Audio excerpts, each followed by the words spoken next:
Ito pa, isang makapalang mukha. Ayun na, itodo na natin. O, ito pa, isang makapalang mukha, ha? O, paspasok. Ito ang presidente natin pinakabobo sa buong mundo. O, ito, mayroon na mensahe para sa mga kadete ng PMA. As you take your oath today, As you take your oath today. Ang inan to. Lasing na naman yata. remember that your loyalty is not to any political interest, not to any individual, nor any passing ideology.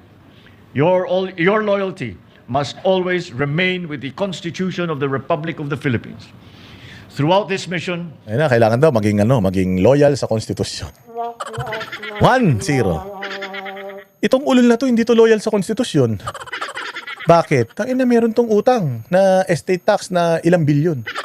Hindi binabayaran ng gobyerno, tapos naniningil siya ng buwis. Masaklap nito, naningil sila ng buwis, tapos ninakaw din nila.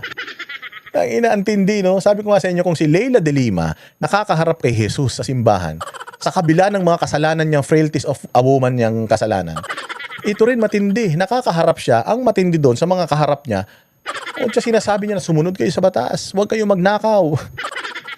Ilang buhay ito. Ganyang kademonyo yung mga yan, mga bossing. Ibang klase, walang mga hiya.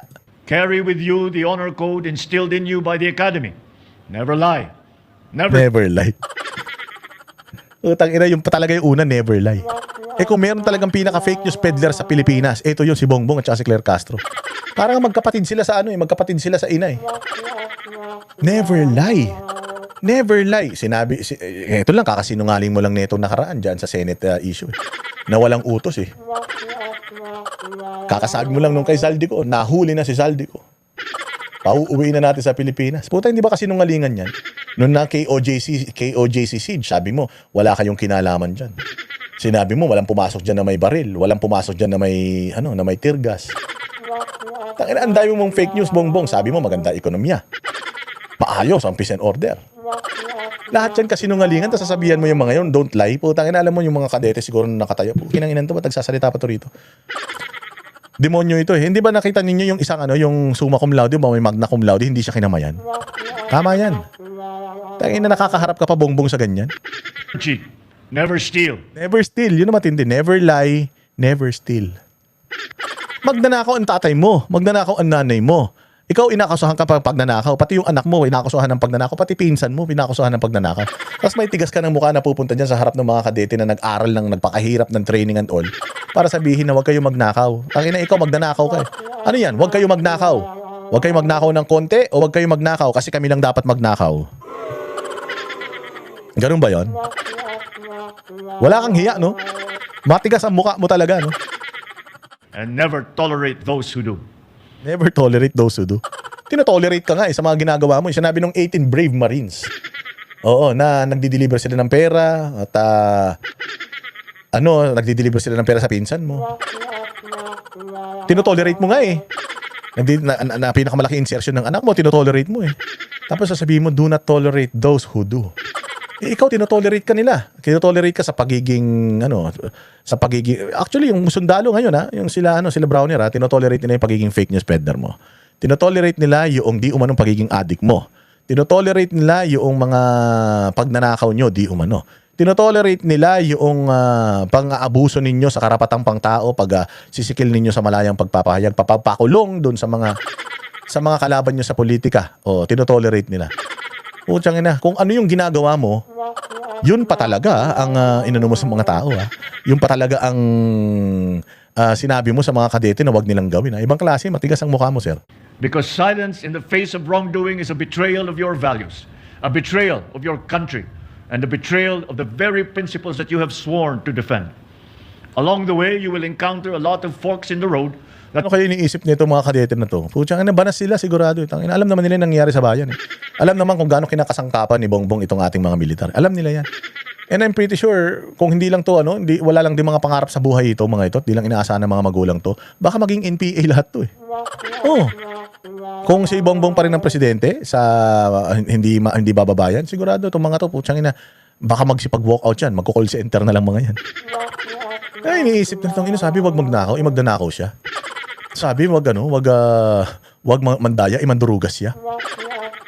Ano ba to? Oh, so ngayon, anong class ba to? Class matibag ba to? So itong class matibag na to, putaragis yan. Nabasbasan pa sila ni Satanas. Sigurado dahil sa ang nagbigay sa kanila ng talumpati, demonyo, magiging demonyo din mga yan. Will test your resolve, placing you in situations where you must choose between difficult options. But as long as you remain faithful to our flag and committed to serving our citizens, you will never lose direction. Ang ilan, tindig, tigas ng muka. Ibang klase ka talaga, Bongbong. Taas ang kamay ko sa'yo. Hindi ka lang pathological liar. Pathological, kupal. Anyways, you're not gonna stay in power forever.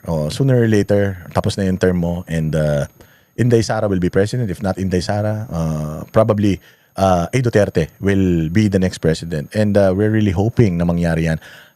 Mangyari talaga yan, na magkaroon ng eleksyon, na magkaroon ng patas na halalan sa 2028. Sana, mo yun? Sana itong tao na to, humaba pa buhay nito para lahat ng mga kasalanan niya pagdusahan niya. Maraming salamat mga bossing. Kita-kita po tayo ulit sa susunod na vlog. Abang-abang lang sa mga mangyayari laban lang, ha. Huwag tayong magsasawa. Like, share, importante yan. Napakatindi ng kampanya ng mainstream media para sirain ang tsansa ni Inday Sara at ng bagong liderato ng Senado. I-counter natin yan by sharing itong mga videos na ginagawa natin. Maraming salamat po. I'll see you again next vlog. Kami ang boses ng masa, hindi natatakot. Katotohanan lang, di kami nalulunod. Walang bahid ng sismis, lahat ay totoo. Kahit sino ka pa, pag mali ka babanatan ka. Walang pinipili kulay, wala kaming kinikilingan. Basta para sa bayan, kami lalaban. Pag tama palapakan, pag mali banatan. Di matitinag, di matatakot, para sa bayan tuloy ang sigaw. Sa harap ng kamera, walang halong takot. Mga baluktot, lahat kayo'y tutumba. Ang hustisya at totoo, yun lang ang mahalaga. Kahit sinong harang, di kami matitinag. Walang pinipiling kulay, wala kaming kinikilingan. Basta para sa bayan, kami lalaban. Pag tama palapakan, pag mali banatan. Di matitinag, di matatakot, para sa bayan tuloy ang sigaw. Kung nasa tama ka, ikaw ay aming kasama. Pero pag mali ka, handa ka na bang mabasag? Banateros kami, walang inuunan. Dahil bayan muna, bago ang sarili.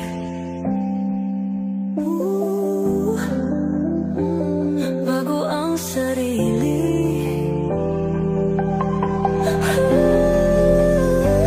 Pag tama palapakan, pag mali banatan.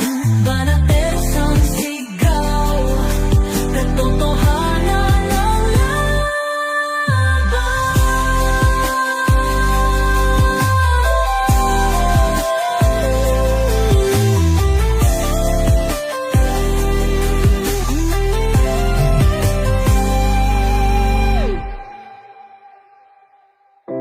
Sa harap ng kamera, walang